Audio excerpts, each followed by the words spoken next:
KYC update కోసం agency వద్దకు వెళ్లిన వ్యక్తి అక్కడే చనిపోయాడు. ఈ ఘటన ఆదిలాబాద్ రూరల్ మండలం సిరికొండలో జరిగింది. దీనిపై పలువురు ఆగ్రహం వ్యక్తం చేస్తున్నారు.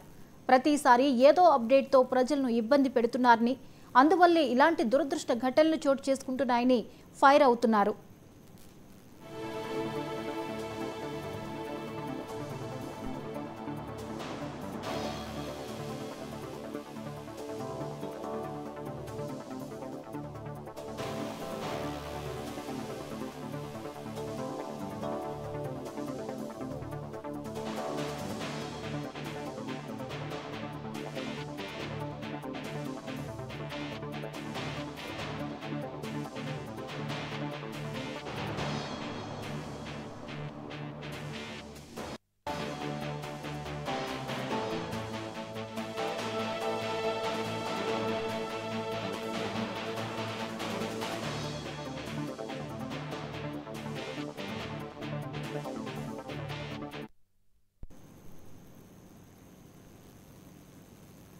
కేవైసీ కోసం గ్యాస్ ఏజెన్సీ దగ్గరకు వెళ్లిన వ్యక్తి రద్దీగా ఉండడంతో రాత్రికి ఇంటికి వెళ్లలేదు.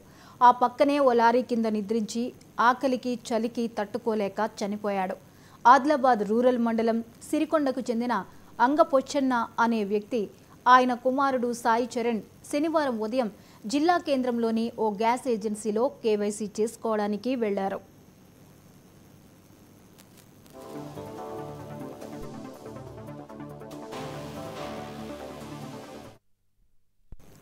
జనం ఉండడంతో మధ్యాహ్నం పొచ్చన్న కుమారుణ్ణి ఇంటికి పంపించాడు. ఆయన మాత్రం రాత్రికి ఇంటికి వెళ్లకుండా అక్కడే ఉండిపోయాడు. అక్కడే ఉంటే ఉదయం త్వరగా వెళ్ళొచ్చని భావించాడు. ఆయన కోసం ఎదురు చూసిన భార్య అక్కడికి వెళ్లగా లారీ కింద విగత జీవిగా పడి ఉన్నాడు పొచ్చన్న. దీనిపై పోలీసులు కేసు నమోదు చేసి దర్యాప్తు చేశారు.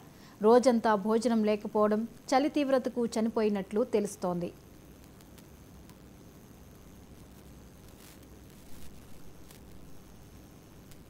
ఈ అంశంపై మరిన్ని అప్డేట్స్ ని మా ప్రతినిధి శ్యామ్ అందిస్తారు. శ్యామ్, చెప్పండి, పొచ్చన్న కేవైసీ అప్డేట్ కోసం వెళ్లి మృతి చెందినట్లుగా తెలుస్తోంది, వివరాలేంటి? ఆదిలాబాద్ జిల్లా రూరల్ మండలానికి చెందిన సిరికొండకు చెందిన అంగ పోచన్న 40 సంవత్సరాలు, ఆయన కుమారుడు సాయి చరణ్ ఇద్దరు కలిసి శనివారం ఉదయం జిల్లా కేంద్రంలోని ఓ గ్యాస్ ఏజెన్సీలో కేవైసీ చేసుకోవడానికి వచ్చారు. జనం ఎక్కువగా ఉండడంతో మధ్యాహ్నం పోచన్న కుమారుని ఇంటికి పంపించాడు. తాను మాత్రం రాత్రికి ఇంటికి వెళ్లకుండా అక్కడే ఉండి తర్వాత రోజు పొద్దున లైన్ లో నిల్చుంటే కేవైసీ తొందరగా చేయించుకోవచ్చు అని భావించాడు. అందువల్ల అతను ఇంటికి వెళ్లకుండా రాత్రి అక్కడే ఓ లారీ కింద నిద్రపోయాడు.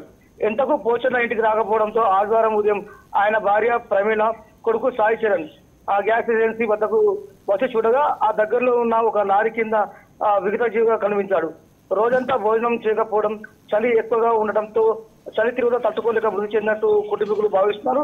కుటుంబ సభ్యులు పోలీసులకు ఫిర్యాదు చేయడంతో కేసు నమోదు చేసుకుని పోలీసులు అయితే దర్యాప్తు చేస్తున్నారు. జ్యోతి, అయితే అప్డేట్ కోసం వెళ్లిన సెంటర్ వద్ద ఇంత రద్దీ ఉండడానికి గల కారణాలేంటి? అయితే జనవరి నుండే గ్యాస్ 500కు మాత్రమే గ్యాస్ సిలిండర్ ఇస్తారని చెప్పడంతో గ్యాస్ అప్డేట్ చేసుకోవడం కోసం చాలా మంది కేవైసీ చేసుకోవడానికి వెళ్తున్న పరిస్థితి కనబడుతుంది. దీనివల్ల అందరూ ఒక్కటేసారి కేవైసీ చేసుకోవడానికి వెళ్ళడంతో గ్యాస్ ఏజెన్సీల వద్ద కావచ్చు, కేవైసీ సెంటర్ల వద్ద రద్దీ ఎక్కువగా పెరుగుతుంది. జ్యోతి, అయితే ఇటువంటి ఘటనలు పునరావృతం కాకుండా ఏమైనా చర్యలు తీసుకోవాల్సిన అవసరం ఉందంటారా? ఎగ్జాక్ట్ జ్యోతి, ఎందుకంటే కేవైసీ సెంటర్ల వద్ద పోలీసు భద్రత కావచ్చు, అదేవిధంగా ఎక్కువ మొత్తంలో కేవైసీకి సంబంధించిన ఎక్విప్మెంట్ ని కూడా పెంచితే మాత్రం ఇలాంటి ఘటనలు పునరావృతం కాకుండా ఉంటుంది. జ్యోతి, రైట్, థ్యాంక్ యూ శ్యామ్.